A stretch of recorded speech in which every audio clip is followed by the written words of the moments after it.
my good friend, author, the orator. Um, Speaking of streamlining custom procedures with technology, one of the bad things that we have, well, I choose to call it bad. Any other person can choose to use another language for it, but I choose to call it bad, is the excessive paperwork that categorize our custom procedures in Africa. You mentioned that I live in a country that has borders that deals with custom importing and exporting. Yeah, that's true. But one of the prominent issues is physical work, paperwork, and documentation for clearance and all sorts of things like that. If you want to bring in car, for example, you have multitude of forms to fill, and they can be cumbersome. Some of them are prone to errors. They are time consuming, and at the end of the day, you tend to see that there is delays and inefficiencies in this paperwork. Because maybe someone needs to sign, and they say you the person that needs to sign is on leave, or the person that needs to sign is in the meeting. Let me use one of the states in Nigeria. It's in Abuja, and your duty comes in Lagos, and now the person that needs to sign it is in Abuja because he has gone for a meeting or thereabout. You will not be able to do anything. Another thing is the lack of standardization process in most of this documentation and the inefficient communication among various stakeholders. And this includes even the custom officials, the importers, and exporters. That is, let me give an example at this point. There was a man that imported something from, I think, China some time ago.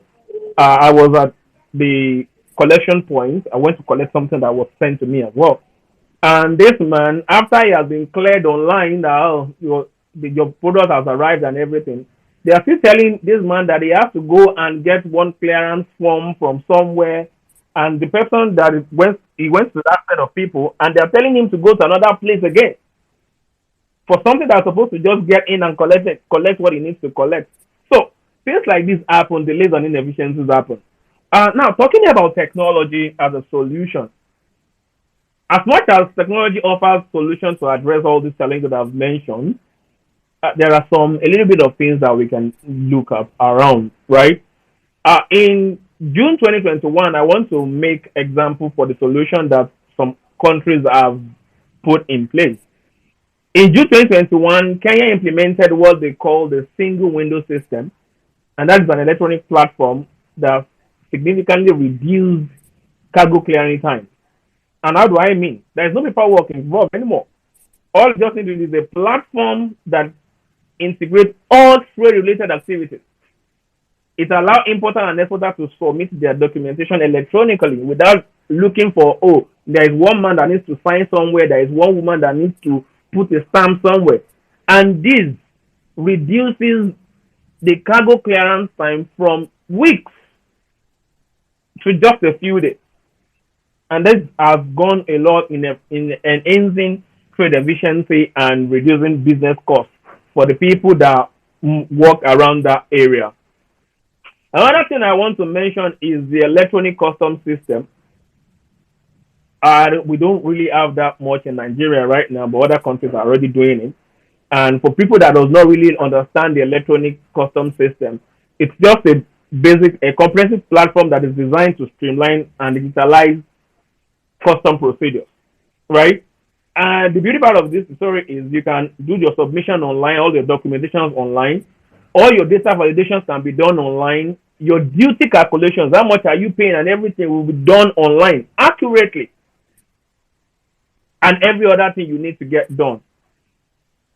Your payments, don't need to go to a bank to go and generate something in the bank, queue for hours. No, everything will be done through your card. And apart from that, this gives you opportunity to integrate to other agencies. So maybe what you are importing needs like 4 or 5 agencies to work together to bring things in. That electronic platform already brought all of them together into one. An example of this is what Rwanda is currently using. It's called the ASYCUDA. They incorporated this in 2012, the automated system for custom data. In 2012, this platform digitalized custom process, making it more efficient and transparent. Everything that you want to do, it's always open. Everybody have access to it. It reduces corruption, and apart from that, it leads to faster clearance. So, as I was trying to say, is a whole lot have gone into this, and countries need to start using technology. As an example that I've given before, given the example of Ghana, I've given the example of Rwanda. Now, the other thing that I want to mention is the digital documentation. I think I've kind of mentioned it before, where we have to like put everything online. The companies, importers, exporters have to upload everything that they want to upload online, that to reduce paper trail whatsoever. And Ghana is a very good example of this. By September 1st, 2017, Ghana introduced what is called the Ghana paperless port system. No paper at all when you want to import anything in Ghana. Everything goes online. It eliminates all the trace of paperwork. It reduces potential of document loss. Oh, you fill out a form and the form is no more active. Sorry, we cannot find it. It's hastening the custom process. If other African countries can walk around and making this kind of a thing, it will go a long way in making transaction between states and between countries in Africa a whole lot more easier. And the last one I'm going to look at, I have about a minute. I still have about a minute. So let me just talk about this. Yes. Let me talk about this. Is the blockchain for tracking? I know some people believe when they have a blockchain, the first thing that comes to our mind is, oh, Bitcoin, Ethereum. There are so many things. Coin is just one aspect of the blockchain technology.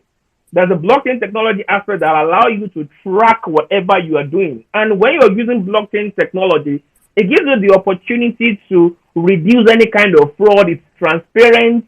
Everybody is seeing what you put in. And, one of the beauty part of the blockchain is whatever you put in, you cannot edit it.